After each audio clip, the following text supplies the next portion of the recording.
Well, it was a touching moment that went viral this week. Scott Township resident and veteran Earl Granville made headlines when he helped a runner cross the finish line at the Boston Marathon. Fox 56's Alex Belser caught up with Granville about what led him to that moment. Earl Granville says it was almost 9 years ago when he was on an Army mission with engineers to the town of Zormat. The vehicle blew up. He was ejected. 2 other soldiers, one from Wind Gap, PA, and the other from Oklahoma, died. I think I just got lucky. I was ejected out, and the time I hit Germany, they amputated my leg, and we salvaged this guy, but many surgeries later. By 2013, Granville was set to tackle the Boston Marathon on a hand bike with a veterans group, but he got food poisoning. Woke up the next day in the hospital, and I checked out, and I Ubered back to my hotel. The bombings were just starting. Then, after 3 years on a hand bike, he watched his 2 double amputee friends run last year. He gave it a shot. 26 miles on a prosthetic, and my other leg just full of hardware, and yeah, I'm pretty sore today. It took all day. He walked for miles. Near the finish line, he and his trainer felt excited. And it was just kind of a spur of the moment. That energy coming down Boylston Street, and we just wanted to end it with a little flavor. A moment that went viral and prompted a national interview on Fox and Friends. No idea it would turn into something like it did. And it was literally just the 2 of us goofing off out there. Granville said he'd already done 6 interviews since Monday, and after his Fox and Friends appearance, he came to the Lackawanna County Commissioners meeting where he led the pledge. I pledge allegiance to the flag. The 33-year-old says he had to get over not only the death of 2 fellow soldiers, but also the loss of his twin brother Joseph, an Iraq War veteran, to suicide. Like, losing my leg was easy. Losing Joe was, especially in that way, I felt lost. Finding yourself to find that happiness again, once you start, that's it. But I realized I want to be happy again. I want to live a healthy and good life. And I feel like it all starts with our own attitude and crossing that starting line.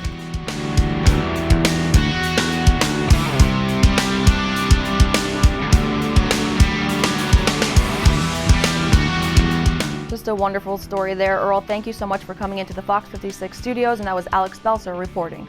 Well, a notable moment for a local coaching legend. In Harrisburg earlier this week, State Representative Eddie Day Pashinski honored former King's College head wrestling coach Ned McGinley on the House floor. Pashinski noted that Coach McGinley spent nearly 5 decades providing a positive environment for his student athletes to achieve in both the classroom and on the wrestling mat.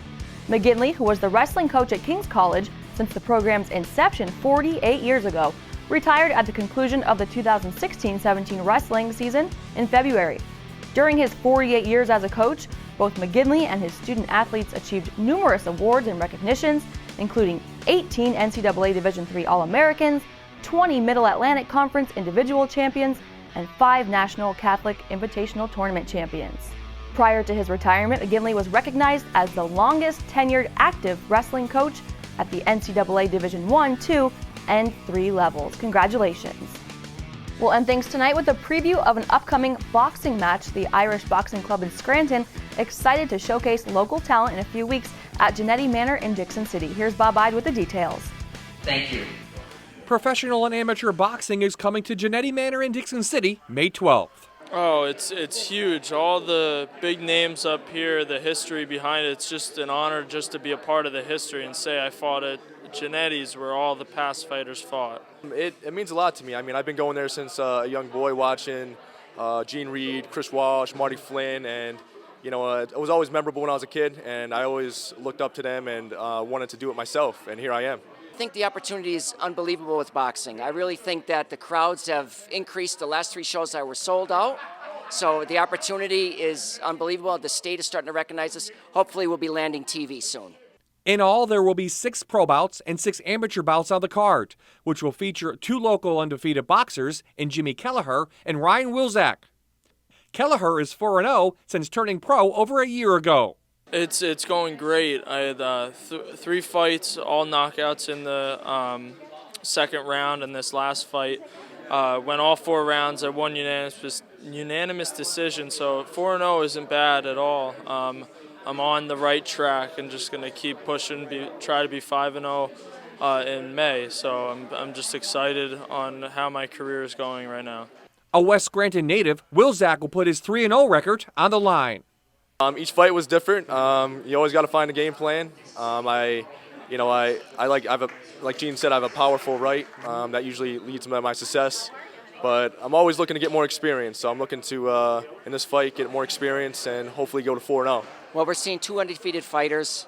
We're going to have an exciting fight card with the pro-amateur card on the 12th, back at Genetti's. My last show I was there was 1992, so we're bringing boxing back to where it all started from. I loved Genetti's facility. I loved boxing. It was great fights in there. But honestly, in my 30-some years, 2 undefeated fighters, awesome show, awesome that night. There's so much excitement in the air for the 2 undefeated fighters, Jimmy Keller and Ryan Wilczek. That's why I called the show Undefeated, you know? Tickets for the event will go on sale soon at various outlets. Bob Ide, Fox 56 Sports.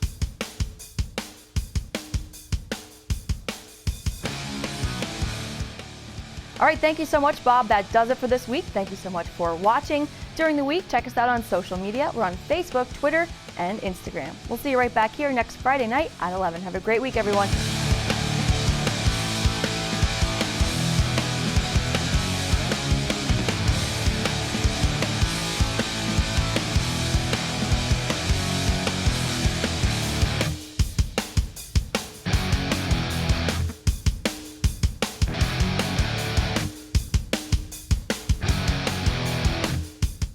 This has been another locally produced show by Fox 56, CW38, MyTV, and MeTV, the leading producer of local programming.